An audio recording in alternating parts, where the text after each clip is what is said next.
누가복음 9장입니다. 신약성경 누가복음 9장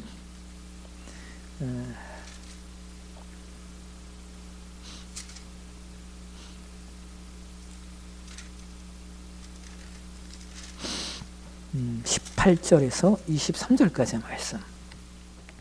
신약성경 누가복음 9장 18절에서 23절까지의 말씀을 우리 함께 한 목소리로 같이 봉독하겠습니다. 예수께서 따로 기도하실 때에 제자들이 주와 함께 있더니 물어 이르시되 무리가 나를 누구라고 하느냐? 대답하여 이르시되 세례 요한이라 하고 더러는 엘리야라 더러는 옛 선지자 중에 한 사람이 살아났다 하나이다. 예수께서 이르시되 너희는 나를 누구라 하느냐? 베드로가 대답하여 이르되 하나님의 그리스도시니이다 하니 경고하사 이 말을 아무에게도 이르지 말라 명하시고 이르시되 인자가 많은 고난을 받고 장로들과 대제사장들과 서기관들에게 버림받아 죽임을 당하고 제3일에 살아나야 하리라 하시고 또 무리에게 이르시되 아무든지 나를 따라오려거든 자기를 부인하고 날마다 제 십자가를 지고 나를 따를 것이니라. 아멘. 특송 시간인데요. 오늘은 새해 가족 특송으로 영상으로 함께 또 하나님께 영광을 돌리겠습니다.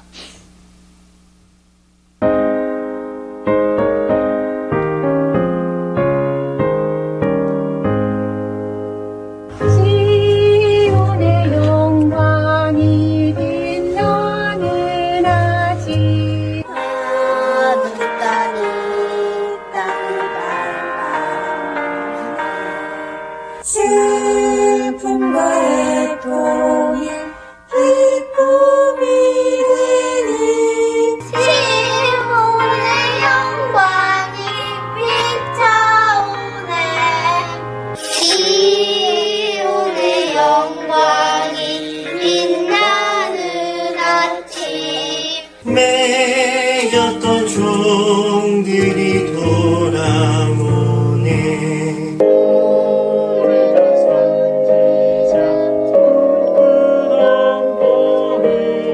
만민이 다같이 누리겠네.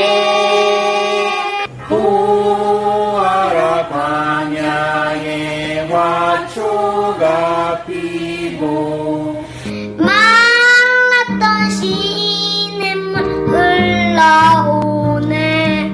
이 산과 저 산이 마주쳐 울려.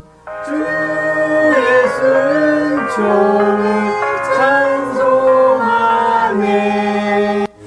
땅들아 바다야 많은 섬들아 성령을 주님께 드리어라. 싸움과 죄악이 가득한 땅에 찬송이 하늘에 사무치네. 아멘.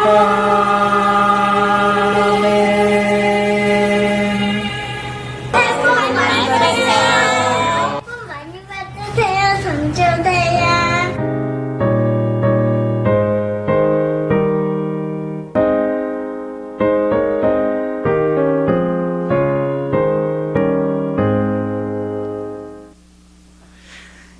감사합니다.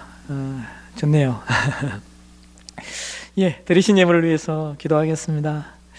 하나님 백성들이 하나님을 예배하고 또 하나님께 특별한 찬양으로 또 올려드릴 수 있는 믿음을 우리 가운데 허락해 주셔서 감사합니다. 우리의 찬양을 하나님 음향해 주시고 우리가 올려드리는 이 찬양을 통하여 하나님 영광 받으시고 우리 모든 지체들에게 기쁨과 감사가 있게 도와주옵소서. 하나님을 예배하며 신년 감사하며 귀한 예물을 하나님께 올려드렸습니다. 마음을 다하여 뜻을 다하여 정성을 다하여 하나님께 올려드린 이 예물 하나님 기억해 주시고 어려운 시간 걸어가고 있지만 그럼에도 불구하고 하나님의 것을 분별한 이 귀한 손길들 위해 하늘의 은혜와 하늘에 은총이 있게 하시고 걸어가는 이 모든 여정 하나님의 도우심과 인도하심과 일하심의 역사가 풍성하게 열매 맺게 도와주옵소서. 주께서 우리 시들의 모든 삶의 현장과 가정과 일터와 사업처 위에 기름 부으셔서 어려운 시간 잘 승리하게 하시고 여기까지 우리를 도우셨다 에베네셀의 그 하나님을 노래하고 찬양할 수 있는 우리 되게 도와주옵소서. 거룩하신 예수님의 이름으로 축복하고 기도하옵나이다. 아멘. 감사합니다. 우리 같이 오늘 그 봉독한 본문의 말씀을 가지고 믿음은 비논리이다라고 하는 제목으로 말씀을 잠시 나누도록 하겠습니다. 지난주에 읽은 기사 가운데 인류가 이동하는 데 있어서 획기적으로 시간을 아낄 수 있도록 해준 3가지 내용에 대한 기사를 읽었습니다. 그 기사에서는 그 3가지 내용을 조지 스티븐슨이 만든 증기기관차로, 그리고 사람들이 개인용 컴퓨터를 보다 쉽게 사용할 수 있도록 해준 그 마이크로소프트사의 PC 운영체제인 윈도우를, 그 다음에 또 하나가 이동하며 전화기로 인터넷을 즐길 수 있는 시대를 연 애플의 아이폰이라고 말하고 있었습니다. 이러한 기기와 기술들이 모두 인류의 일상을 획기적으로 바꿔놓았다라고 하는 거예요. 그러면서 앞으로 오는 시대에 우리 일상을 바꿀 기술과 기기가 무엇이라고 생각하느냐, 사람들에게 설문조사를 했더니 사람들이 가장 많이 뽑은 우리의 일상을 바꿀 기술과 기기에 대해서 대표적인 게 2가지 내용이 나왔는데, 하나는 자율주행 자동차이고, 그 다음에 또 하나가 그 AI라고 일컫죠. 인공지능이라고 사람들이 대답을 했습니다.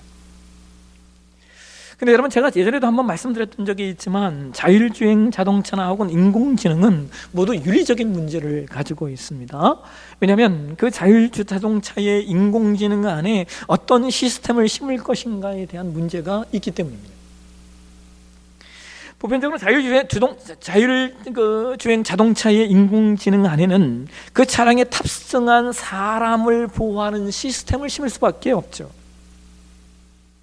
만약 그렇지 않으면 사고가 일어났을 때 차량에 심겨진 인공지능이 차량에 탑승한 사람을 보호하지 않는다면 누가 그 자동차를, 그 자율주행 차량을 사겠습니까? 그래서 자율주행 자동차의 인공지능에는 그 차량의 소유주와 그리고 탑승자를 보호하려는 시스템이 점점 더 강화될 수밖에 없는데요. 근데 여러분, 모든 시스템이 그렇게만 조성이 되고 작동이 된다면 어떤 일이 일어나겠습니까?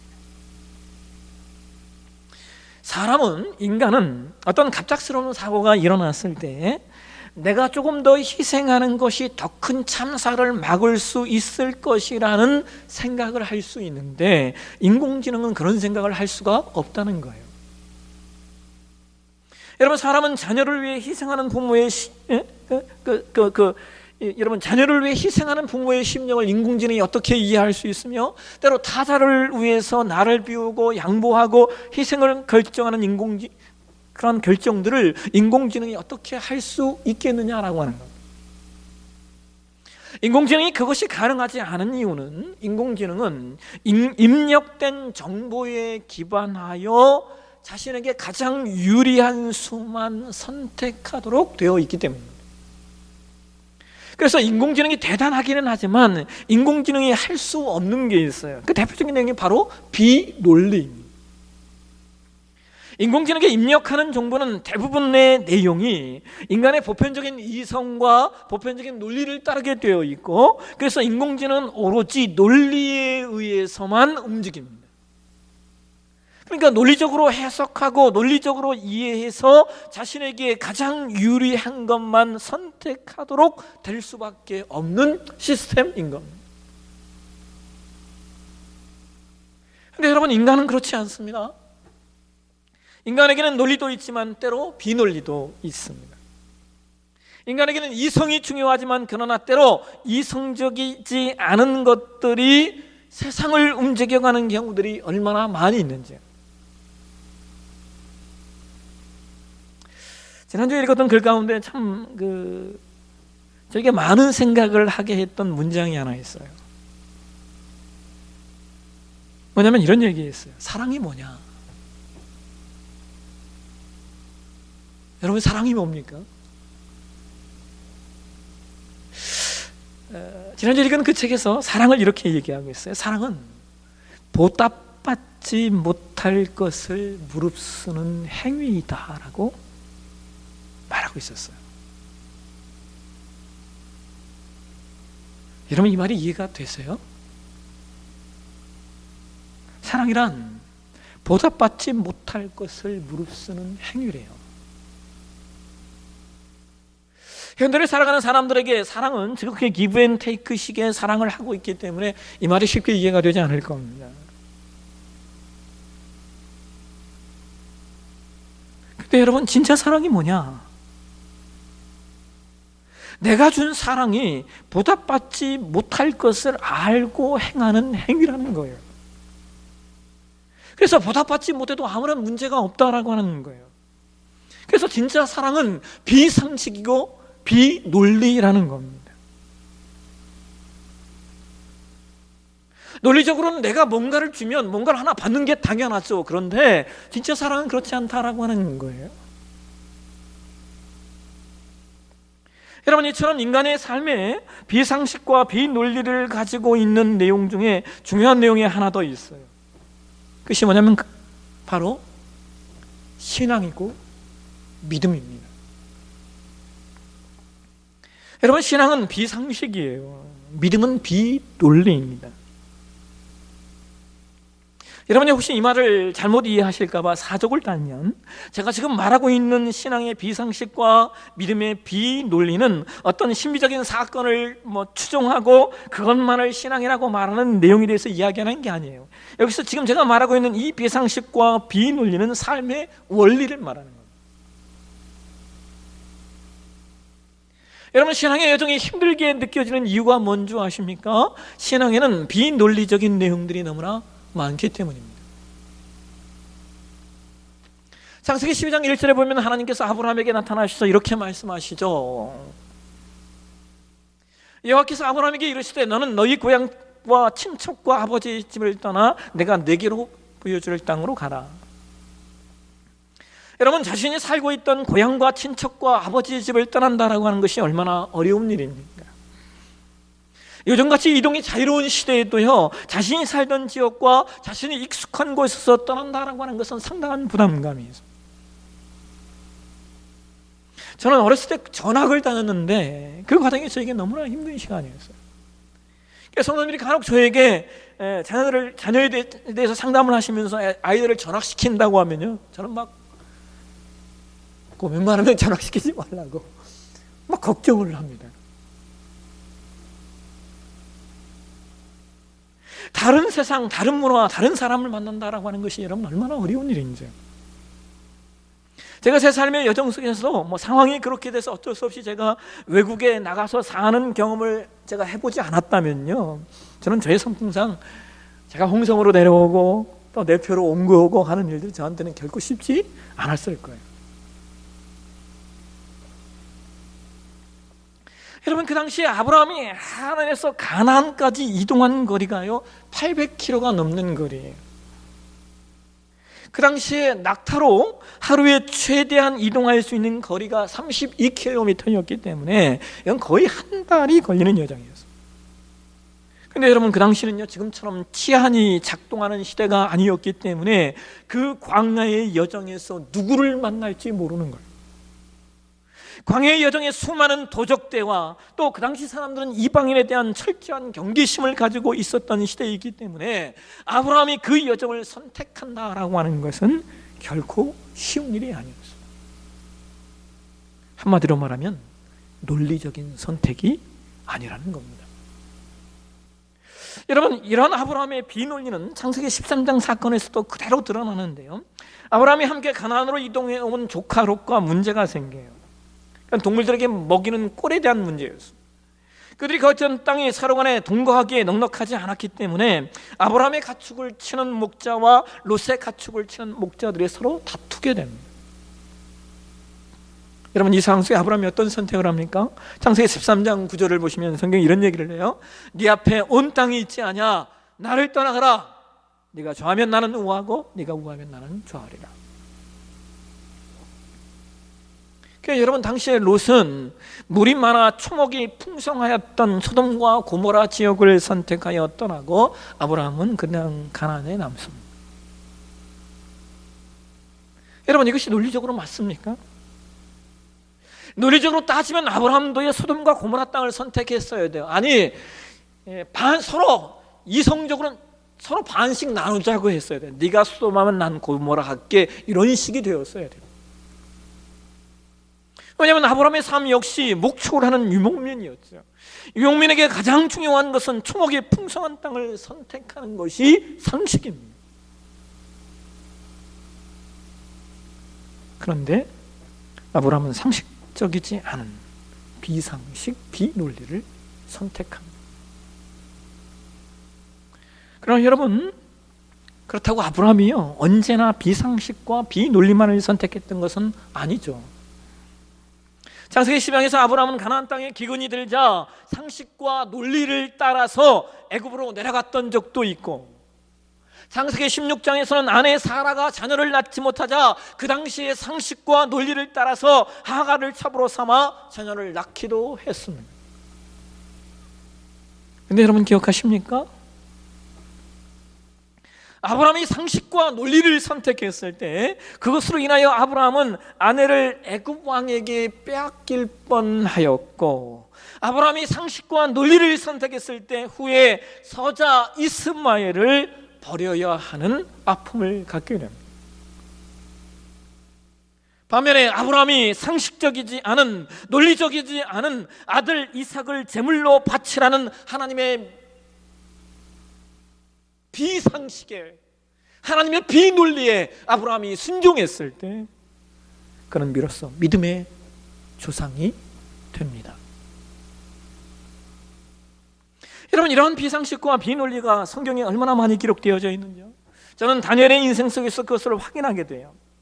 여러분, 다니엘은 남유다가 망할 때 바벨론 포로로 붙잡혀 갔던 사람이에요. 그런데 신기한 것은 다니엘이 바벨론 포로로 붙잡혀 가서 바벨론 왕의 신하가 되고, 또 그뿐만 아니라 그 후에 메데바사, 즉 페르시아 왕의 신하로도 일했던 사람이라는 거예요.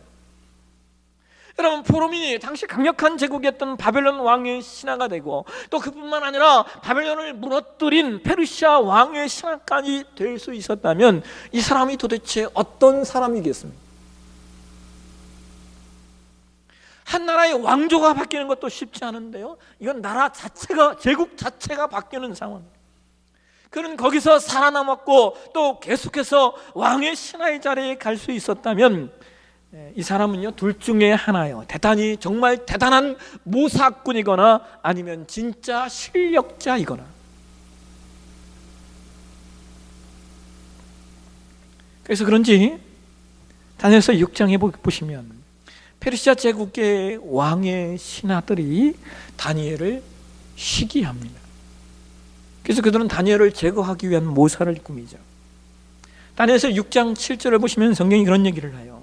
30일 동안 왕 위에는 어떤 신에게나 사람에게나 무엇을 구하면, 즉 기도하면 사자굴에 넣는 왕의 금령을 선포하게 합니다. 여러분, 왕이 이런 금령을 내렸는데 상식적이고 논리적인 사람이라면 어떻게 행동하겠습니까? 또 그것이 앞으로 계속해서 그렇게 해야 되는 것이 아니라 단 30일만 그렇게 하지 않으면 된다는데, 이런 상황이라면 여러분은 무엇을 선택하시겠습니까? 그 일이 타자에게 해를 끼치거나 지금처럼 코로나19 같이 타자에게 감염을 전파할 수 있는 내용도 아니라면 여러분은 어떤 선택을 하시겠냐라고 하는 거예요. 여러분, 30일만 딱 눈 감으면 되는 일 아닙니까?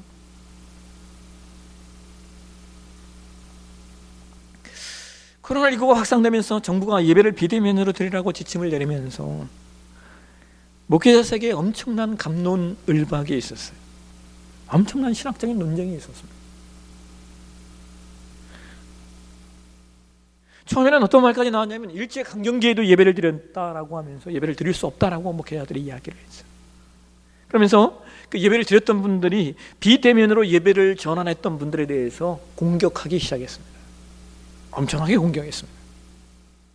그러다가 코로나19가 교회에서 이제 확산이 되면서요, 이제 전세가 바뀌었어요. 이제는 비대면으로 예배를 드리는 분들이 대면으로 예배를 드리는 분들을 공격하기 시작했어요. 저에게도 많은 고민이 있었어요. 무엇이 옳은가? 혹여나 믿음의 타협은 아닌가? 제가 결론을 내린 건 이런 거예요. 지금은 감염병 상황이고 이것이 타자의 안전을 위협할 수도 있다라고 하는 것이죠. 그리고 저도 사실은 처음에 성도들이 이런 비대면 상황이 오래가고 적응이 되면 현장 예배를 기피하실까 걱정을 했었습니다. 근데 여러분, 제가 내린 결론은 그거예요. 그렇지 않다는 거예요. 왜요? 진짜 믿음이 있는 분들은요, 오히려 모이는 예배를 갈망하더라는 것이죠. 어쩌면 이 상황 속에서 예수를 믿어도 좋고 믿지 않아도 좋고 예배를 드려도 좋고 예배를 드리지 않아도 되는 분들은 이 상황 속에서 다 떨어질 거예요. 그러나 반드시 예배를 드려야 되는 분들, 반드시 예수님을 따르고자 하는 분들은 여전히 남아있을 겁니다. 근데 여러분, 다니엘은 지금 우리와 같은 상황도 아니에요. 그의 상황은 다니엘을 의도적으로 죽이려고 하는 사람들의 계략이었습니다. 다니엘은 도제국을 거치면서 왕의 신하가 되었기 때문에 왕궁의 치열한 권력 싸움을 누구보다도 잘 아는 사람입니다. 그래서 그 일이 자기를 모함하려고 한 일임을 다니엘이 모를 일이 없었습니다. 무엇보다 다니엘은 자신이 지금 감시받고 있는 상황임을 알고 있었음에도 불구하고 그는 이렇게 행동합니다. 다니엘서 6장 10절을 보실까요? 성경이 이렇게 얘기해요. 다니엘이 이 조서에 왕의 도장이 찍힌 것을 알고도 자기 집에 돌아가서는 윗방에 올라가 예루살렘으로 향한 창문을 열고 전에 하던 대로 하루 3번씩 무릎을 꿇고 기도하며 그의 하나님께 감사하였더라. 여러분, 이것이 상식적으로 이해가 되십니까? 논리적으로 이해가 되시나요? 결국 다니엘은 사자굴에 던져지게 돼요. 근데 여러분, 이 상황 속에서 재미있는 것이 뭐냐면요, 다니엘이 사자굴에 들어갈 때 하나님이 자신을 구원하실 것이다 라고 말하지 않는다라고 하는 거예요. 다니엘서 6장 16절에 보면 오히려 그 다리오 왕이 다니엘에게 말해요. 네가 항상 섬기는 너희 하나님이 너를 구원하시리라. 그러니까 다니엘은 이런 얘기를 전혀 하지 않아요. 여러분, 이게 무슨 의미인지 아십니까? 다니엘은 자신이 사자굴에 들어가면 하나님이 그 사자굴에서 자신을 구원하실 것이다 생각하지 않았다는 거예요. 여러분, 이걸 이해하시겠습니까? 무슨 말이냐? 다니엘은요, 그냥 죽으러 들어간 겁니다. 그냥 죽으러 들어간 거예요. 아니 여러분, 이런 비상식과 비논리가 어디 있어요? 어떻게든 살아남아야 되는 거 아닙니까? 그런데 이런 비상식과 비논리가 또 있어요. 여러분 기억하세요? 이스라엘 백성들이 바벨론 제국의 포로로 끌려가고 나중에 페르시아가 바벨론을 정복하면서 포로 귀환 시대가 열려요. 근데 그때 모든 이스라엘 백성들이 가나안 땅으로 귀환한 것이 아닙니다. 왜냐하면 이미 70여 년을 포로민으로 포로된 땅에서 살았기 때문에 그곳에서 가정을 이루고 생계의 터전을 마련했던 이스라엘 백성들이 있어요. 바로 그 사람들에 대한 이야기가 에스더서입니다. 근데 그 당시에 페르시아의 왕이, 에스더서의 그 페르시아의 왕이 누구였냐면 아수에르예요. 아수에르.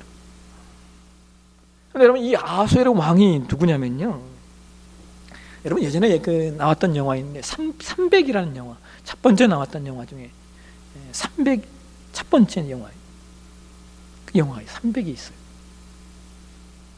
그 영화는 페르시아의 군대가요 그리스를 침공했을 때 그 300명의 스파르타 군사들이 그 엄청난 그 페르시아 군대와 테르모필레 협곡에서 전투를 했던 그 내용입니다. 근데 그때 그 침공한 페르시아 왕이 크세르크세스예요. 근데 이 크세르크세스가 누구냐?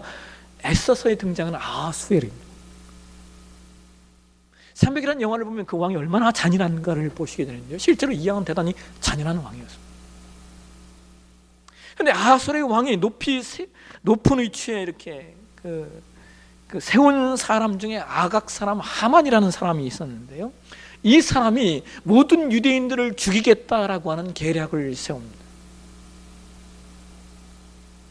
그 위기의 상황 가운데 유대인 여인인 에스더가 아하수에르 왕의 왕으로 있었는데 모르드게가 에스더서 4장 14절에 그녀에게 이런 얘기를 해요. 네가 왕후의 자리를 얻은 것이 이때를 위함이 아닌지 누가 알겠느냐.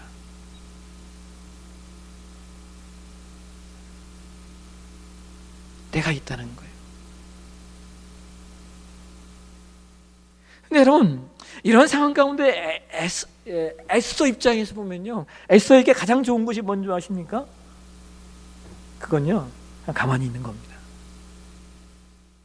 왜냐하면 아까도 말씀드렸듯이 아하수에르 왕은 상당히 거친 왕이었고요, 대단히 잔인한 왕이었어요. 그는 자신을 신으로 여기며 사람들에게 복종시켰던 사람들이에요. 그래서 그는 그의 기분에 따라 왕후 하나쯤은 정말 우습게 죽이는 그런 존재였습니다. 그래서 에스더에게 가장 좋은 것은 그냥 가만히 모른 척하고 있는 것이 상식이고 논리였습니다. 근데 여러분 에스더는 비상식과 비논리를 선택해요. 에스더 4장 16절의 성경이 이렇게 말합니다. 당신은 가서 수단에 있는 유다인을 다 모으고 나를 위하여 금식하되 밤낮 3일을 먹지도 말고 마시지도 마소서. 나도 나의 신령과 더불어 이렇게 금식한 후에 규례를 어기고 왕에게 나아가리니 죽으면 죽으리이다 하니라. 여러분 놀라운 것은 이 죽으면 죽으리라라고 하는 비상식과 비논리가요 온 유다 백성들을 살리는 놀라운 역사를 만들어내요. 여러분 신앙에는 상식과 논리를 떠난 내용들이 얼마나 많이 있는지요. 그런데 여러분 우리 신앙, 우리 기독교 신앙의 가장 큰 비상식과 비논리의 최고봉이 뭔지 아십니까? 그것은 바로 하나님이신 예수님께서 인간의 몸을 가지고 이 땅에 인간으로 오셨다는 거예요. 여러분 1세기의 그 교회 시대, 우리 초대교회라고 말하죠. 그 1세기의 교회 시대에 교회를 어지럽혔던 대표적인 이단이 바로 영지주의입니다. 그런데 영지주의의 핵심이 뭐냐? 예수님이 인간의 몸으로 이 땅에 오신 것이 아니라는 거예요. 그냥 눈에만 그렇게 보였을 뿐 실제는 영이었다는 거예요. 왜요? 그들은 육을 더러운 것으로 부정하게 여겼기 때문입니다. 그런데 여러분, 만약 예수님이 육신을 가지고 이 땅에 오시지 않았다면 예수님이 어떻게 십자가에 죽으실 수 있겠습니까? 당시 영지주의 사상은 그 당시 모든 종교들이 대부분 갖고 있었던 사상이에요.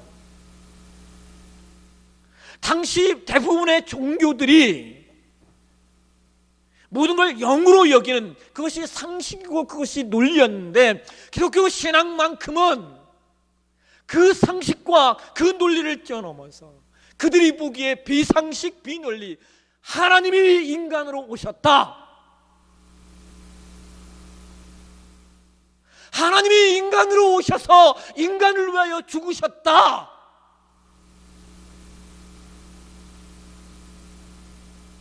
인간이 상상할 수 없는, 인간이 이해할 수 없는 이야기를 하고 있는 거예요.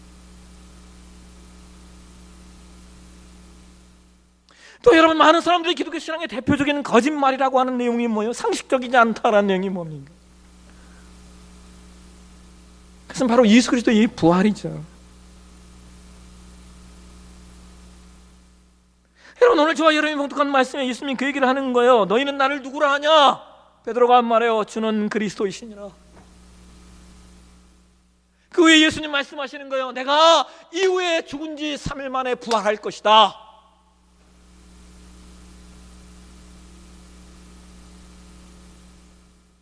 여러분, 세상은 어떻게 인간이 죽었다가 다시 살아날 수 있냐라고 하고요, 또 세상의 종교는 어떻게 신이 인간으로 올 수 있냐라고 말하는 거예요.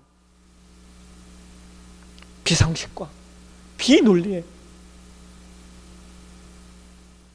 그리고 무엇보다 여러분, 오늘 저와 여러분이 봉독한 말씀에 성경이 이런 얘기를 하고 있죠. 누가복음 9장 23절을 보실까요? 성경이 이렇게 말합니다. 또 무리에게 이르시되 아무든지 나를 따라오려거든 자기를 부인하고 날마다 제 십자가를 지고 나를 따를 것이니라. 여러분, 인지 언어학자인 조지 루이코프라는 박사가 있어요. 이분이 이런 얘기를 합니다. 사람의 두뇌는 사실을 다 받아들이는 것이 아니다. 사람은 자신의 프레임에 맞는 사실만을 받아들인다. 이게 무슨 말입니까? 사람은 자기 입맛에 맞는 것만 받아들인다는 거예요. 이것이 옳으냐, 이것이 정직하냐, 약속을 잘 지켰느냐의 문제가 아니라 그 모든 것들이 나에게 이롭냐, 나에게 유익이 되냐, 나에게 좋으냐만 따진다는 거예요. 이것이 사람의 속성이에요. 그래서 여러분, 사람은 본능적으로 자기를 부인할 수 없습니다. 사람은 누구나 자기 이득과 자기 존재의 증명을 위해서 수단과 방법을 가리지 않는 존재이기 때문이죠. 그래서 예수님은 바로 그러한 인간의 존재성을 내려놓고 심지어 부인하라라고 말씀하시는 거. 왜요?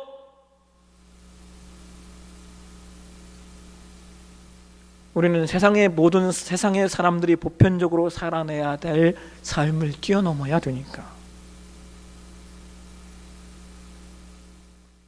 세상의 모든 사람들이 자기 이익을 위해 살고 남을 자신의 이익을 위한 수단으로 여기더라도 그러지 말라는 거예요.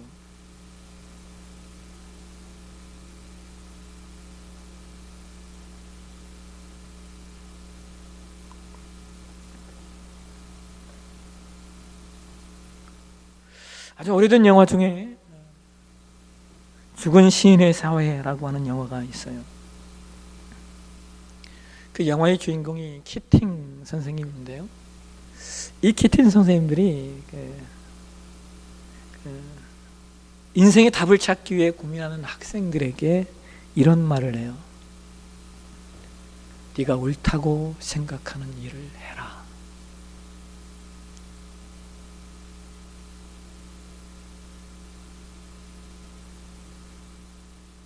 여러분, 저는 이 말을 이렇게 말씀드리고 싶어요. 우리는 세상이 보편적으로 말하는 상식과 세상이 잣대로 형성해 놓은 논리의 내용으로 이 땅을 사는 사람들이 아닙니다. 우리는 성경이 말씀하고 있는, 그리고 예수님이 우리에게 삶의 원리로 보여주신 삶을 따라서 사는 것을 옳은 것으로 결정한 사람들이에요. 그래서 그것을 위해 우리는 때로 비상식이 되고 그것을 위해 때로 우리는 비논리가 되어야만 합니다.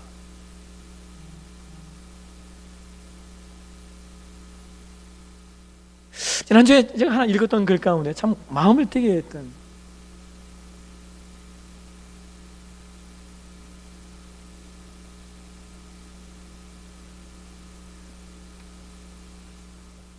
어떤 분이 선교를 위해서 자기 집을 팔았다는 거예요. 여러분, 이게 상식적입니까?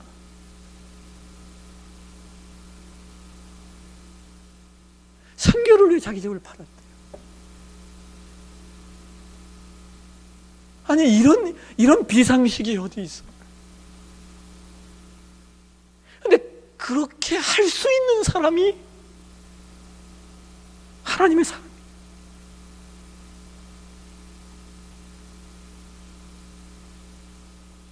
저도 그렇게 못할 것 같아요. 뭐 집도 없지만 어떻게 선교를 위해 살고 있는 집을 팔아서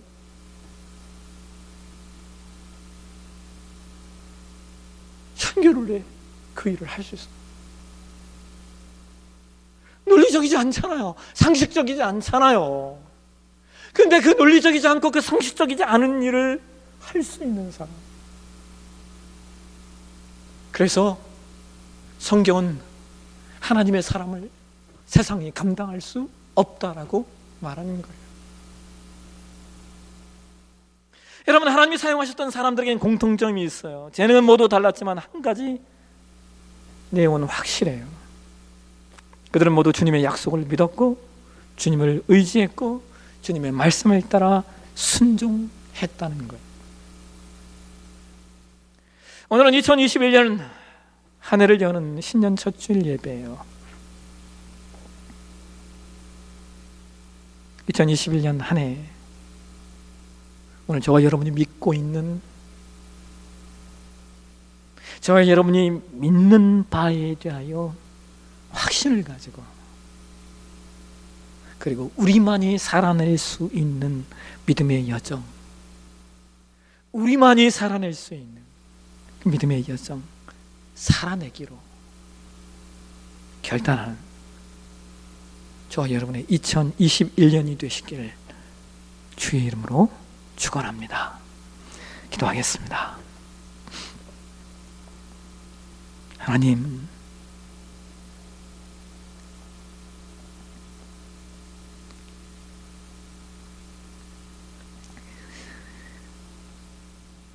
신앙이 어려운 이유, 신앙이 힘든 이유는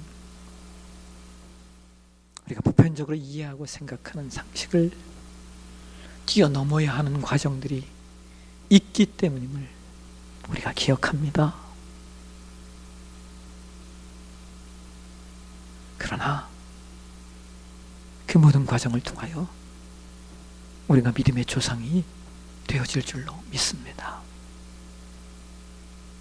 우리에게 허락하신 모든 시간, 세상의 질서와 세상의 방법을 따르는 것이 아니라 하나님이 우리에게 요구하시는 자기 부인의, 그리고 자기 십자가 지는 그 믿음, 살아냄으로 말미암아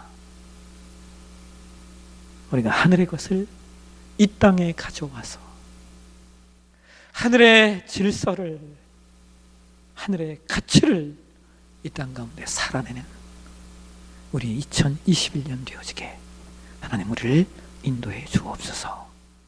간구하신 예수님의 이름으로 기도하옵나이다. 아멘. 우리 함께 자리에 일어나셔서 파성의 찬양 드리도록 하겠습니다. 오직 믿음으로 함께 찬양하겠습니다.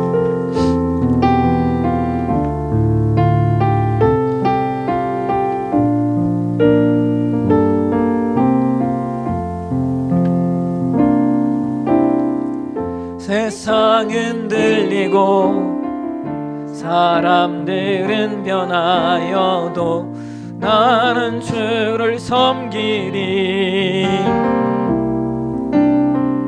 주님의 사랑은 영원히 변하지 않네. 나는 주를 신뢰해. 오직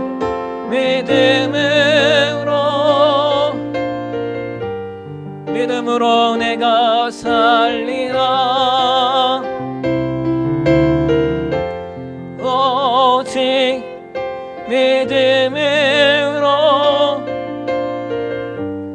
믿음으로 내가 살리라. 믿음 흔들리고 사람들 주를 떠나도 나는 주를 섬기리. 주님의 나라는 영원히 쇠하지 않네. 나는 주를 신뢰해. 오직 믿음으로 내가 살리라. 오직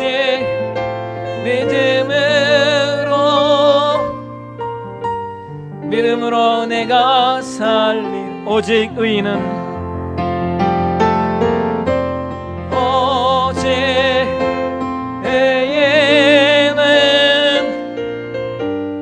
믿음으로 말미암아 살리라. 오직 의인은 믿음으로 말미암아 살리라.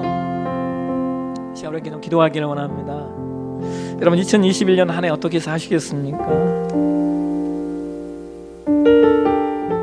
2021년 한 해 어떻게 사시겠습니까? 우리가 삶의 모든 여정 속에서 우리가 어떻게 살 것인가를 우리 선택해야 돼요. 하나님께서는 우리에게 믿음의 여정을 너희가 너희 믿음으로 선택하라라고 말씀하셔요. 우리 어떻게 살 건가 선택해야 돼요. 근데 여러분 우리가 어떻게 살 것인가를 선택하는 데 있어서 가장 좋은 모델이 성경이 이미 기록하고 있는 사람들의 모델이 아니겠습니까? 여러분 이 성경에 기록된 인물들 중에 완전한 사람이 어디 있고 완벽한 사람이 어디 있고 흔들리지 않았던 사람이 어디 있고 실패하지 않았던 사람이 어디 있습니까? 그들 모두 불완전하고 모두 실패하고 모두 넘어지고 모두 부족하고 모두 흔들리는 사람들이었어요. 그런데 모든 여정 속에서 그들은 그럼에도 불구하고 선택해 가는 거예요. 무엇을 말입니까? 하나님의 사람으로서의 삶, 그것을 말입니다. 이렇게 좀 기도하며 나아갈 때 하나님 2021년 한 해 우리의 모든 선택과 우리의 모든 결정이 믿음이 되게 도와주십시오. 그래서 세상의 질서와 세상의 이성과 세상의 논리가 아닌 믿음의 논리, 신앙의 논리로 무엇인가를 선택하고 결정할 수 있는 2021년 한 해 좀 되게 해달라고. 그래서 아브라함처럼 우리가 믿음의 조상이 되게 하시고 성경에 기록된 인물들을 우리가 보고 읽고 그들의 믿음을 가치 있다 여기는 것처럼 오늘 우리의 삶도 그런 가치 있는 믿음의 여정 살아내는 우리가 좀 되게 해달라고. 우리 같이 한번 하나님 앞에 우리 주여 한번 부르시고 우리 간절한 마음으로 기도하며 나아가도록 하겠습니다. 주여 거룩하신 하나님 아버지 아침에 이 신년주일 우리 가운데 말씀해 주셔서 감사합니다.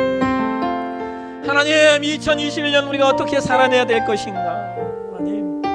하나님은 우리에게 선택하라 말씀하십니다. 무엇을 선택할 것이냐. 세상이 정해놓은 세상의 이론과 세상의 질서와 세상의 방법과 세상의 논리를 따를 것인가, 아니면 하나님께서 우리에게 성경을 통하여 말씀해 주시고 보여주셨던 그 때로 인간의 이성으로 이해할 수 없었던 비논리 비이성을 따를 것인가. 우리가 믿음으로 선택해야만 갈 수 있는 그 길을 우리가 선택할 것인가. 하나님 오늘 우리에게도 말씀해 주시니 감사합니다. 하나님 2021년 우리가 기대하고 소망하는 것은 아브라함이 흔들리고 넘어지고 완전하지 못했지만 그러나 그가 그 모든 신앙의 여정 속에서 믿음을 선택했을 때 그가 결국은 믿음의 조상이 되어진 줄로 믿습니다. 하나님 오늘 우리도 부족하고 연약하고 늘 흔들리고 늘 실수 많고 늘 좌절하고 늘 넘어지고 유동하는 존재들이지만 그러나 하나님 우리의 믿음의 모든 여정 속에서 우리가 믿음을 선택함으로 말미암아 세상의 눈으로 볼 땐 논리적이지 않고 이성적이지 않은 그 믿음을 우리가 선택함으로 말미암아 아버지 오늘 우리가 믿음의 사람들이 되어지게 도와주시고 그래서 세상이 감당할 수 없는 믿음을 그래서 너희가 세상을 이겼노라 말씀하시는 그 믿음을 아버지 2021년 한 해 우리가 살아낼 수 있도록 하나님 우리를 도와주시고 우리를 붙들어 주시옵소서. 2021년 한 해 아버지 우리가 그렇게 결정하고 선택하고 그 삶 살아내는 우리 모두 되어질 수 있도록 하나님 우리를 붙들어 주시옵소서. 아버지 우리를 도와주옵소서.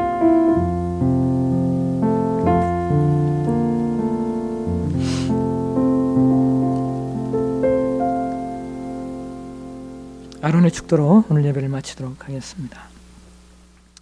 여호와는 너에게 복을 주시고 너를 지키시기를 원하며 여호와는 그의 얼굴을 너에게 비추사 은혜 베푸시기를 원하며 여호와는 그 얼굴을 내게로 향하여 드사 평강 주시기를 원하노라. 아멘.